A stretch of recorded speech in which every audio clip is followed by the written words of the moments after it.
There are things in this world that defy every law of biology and engineering. Some are remnants of a past we cannot comprehend, while others are warnings of a future we must avoid. Among these is an entity designated as SCP-003. To look upon it is to witness a contradiction. It is composed of two distinct parts, born of different origins, yet bound together in a symbiotic, precarious relationship. The first part is known as SCP-3-1. At first glance, it resembles a computer motherboard. Its layout is precise, its configuration complex. But it is not made of silicon or copper. It is composed of chitin, hair, and nails. These biological materials are arranged in a way that mimics modern circuitry, yet testing reveals a terrifying truth. SCP-3-1 predates the earliest known human circuit boards by thousands of years. It is a machine built from the debris of living things. It is sentient. For the most part, it remains dormant, a silent observer of its own confinement. The second part is SCP-3-2. This is a stone tablet. SCP-3-1 resides upon this surface. The tablet is etched with runes that belong to no known language. These symbols are not static. They emit pale, flickering patterns of light. Deep within the stone lies a non-biological internal computer. Much of its data is inaccessible. To attempt to reach it is to risk damaging the object itself. This internal system allows SCP-3-2 to emit controlled bursts of radiation, including heat and light. It possesses an anomalous power source, though this source has been slowly fading for centuries, before the object was ever discovered. The evidence suggests a grim purpose. SCP-3-2 was not created to house SCP-3-1, but to contain it. Partially interpreted data recovered from the tablet speaks of something catastrophic. It refers to an LK-class restructuring event, a total rewriting of reality, caused by the entity resting upon the stone. The discovery of SCP-3 was not accidental. A remote viewing team, SRV-04 Beta, located the object.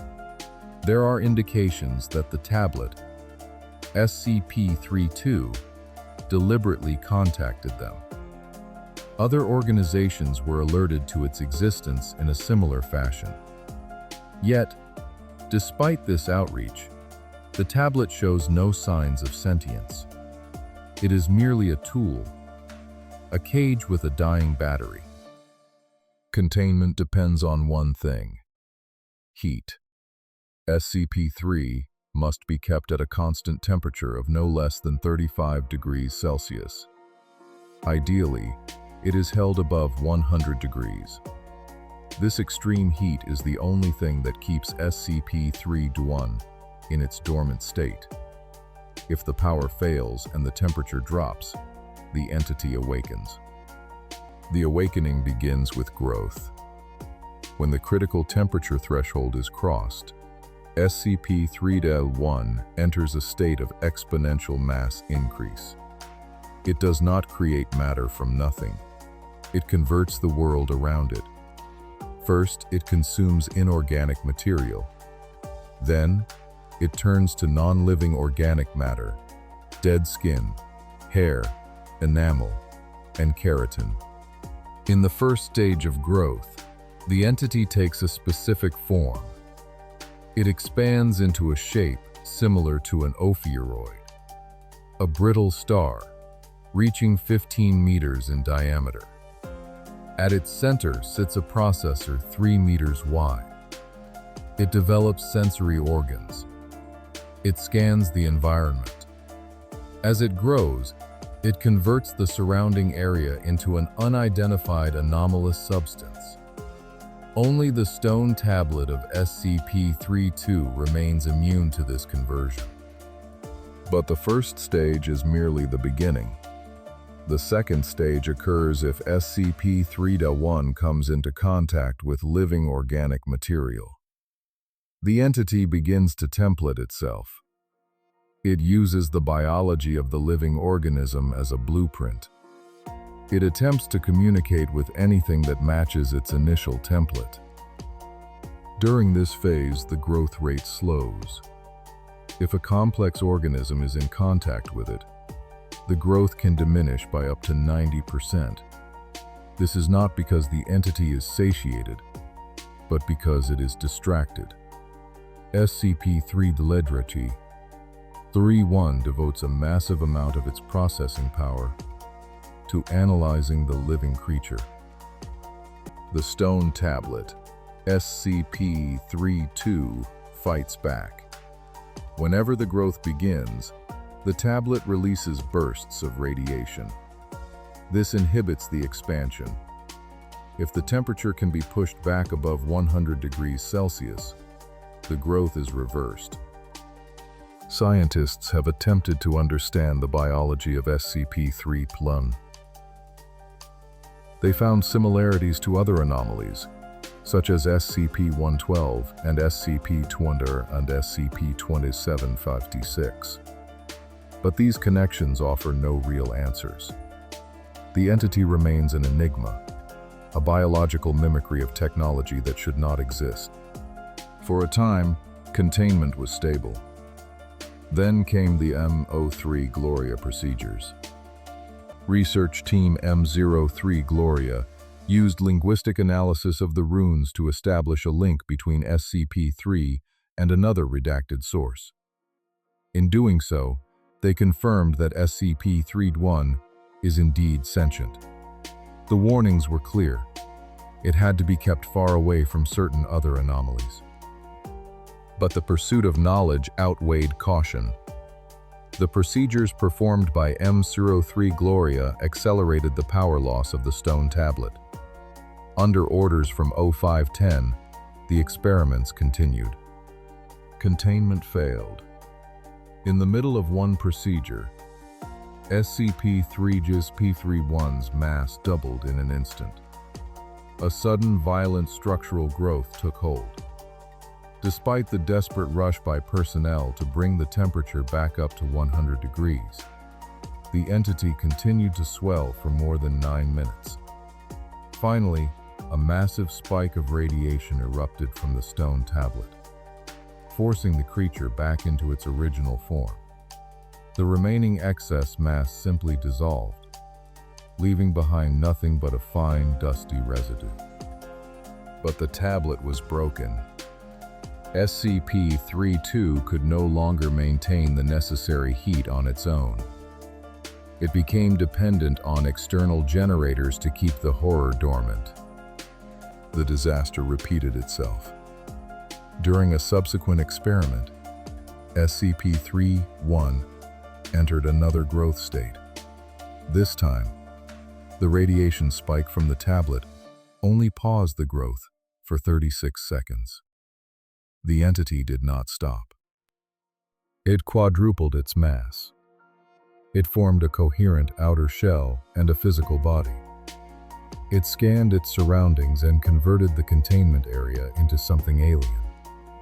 Then, it breached. SCP-003 entered the observation gallery. 9 members of Research Team M03 Gloria were trapped inside. The entity reached out with rapidly grown appendages, encompassing the researchers. For 15 minutes, growth stopped. The entity was analyzing them.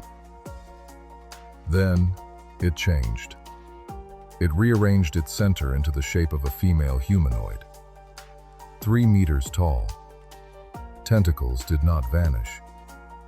They shifted, extruding from her newly formed spine and hair. She began to produce rudimentary vocalizations. She was trying to speak. An unknown individual arrived with a squad of agents, claiming to act on orders from O510. They attempted to communicate with the thing that had just breached containment. Eventually, Agent Jackson restored power to the tablet and activated backup generators. The temperature climbed back to 100 degrees. It took 21 minutes for SCP-003 to shrink back into its dormant state. The 9 researchers were physically unharmed. They suffered no residual biological effects, only profound psychological trauma. The materials the entity had converted in the room did not dissolve. They remained as permanent scars of the event. Following this incident, 0510 was removed from the Council. All M03 Gloria procedures were suspended indefinitely. But the testimony of Dr. Tilda David Moose, the lead of the research team, reveals a truth far more unsettling than a simple containment breach. Dr. Moose recalled the voice. The entity did not speak with sound, but directly into their minds. It was a half-language, something almost understandable but fundamentally alien. While the researchers were held in its grasp, the entity experimented with them. It showed one researcher every memory he had ever felt, compressed into a few minutes. To others, it was more violent. The entity ripped 3 of the researchers apart and then put them back together, completely unharmed. It did not do this out of malice. It did so because it does not understand human emotion. It does not understand pain. It has no concept of how we experience the world. But it had a goal. The entity wants to remake the world. It spoke of creating a paradise, a perfect existence for humanity. However, this paradise is filtered through an alien understanding. The entity is willing to create a heaven for any sufficiently complex organism it encounters first. If it had encountered a dog or a housefly instead of a human, it would have remade the entire universe into a paradise designed for them. Dr. Moose described the visions the entity shared. They were not pictures, but sensory impressions. Bright, complex flashes associated with metallic sounds and details that the human mind has no words to describe. The entity was testing them. It was trying to see what humans could understand, so that it could learn how to reshape us. The breach was stopped before the analysis was complete. The entity did not have time to finish its study of the human mind. Now, SCP-003 sits in silence once again. It is kept hot. It is kept isolated. We watch the flickering runes on the stone tablet and pray that the power holds. Because if it ever breaches again, we must be the first things it touches. The alternative is a world remade in the image of something that does not know what pain is.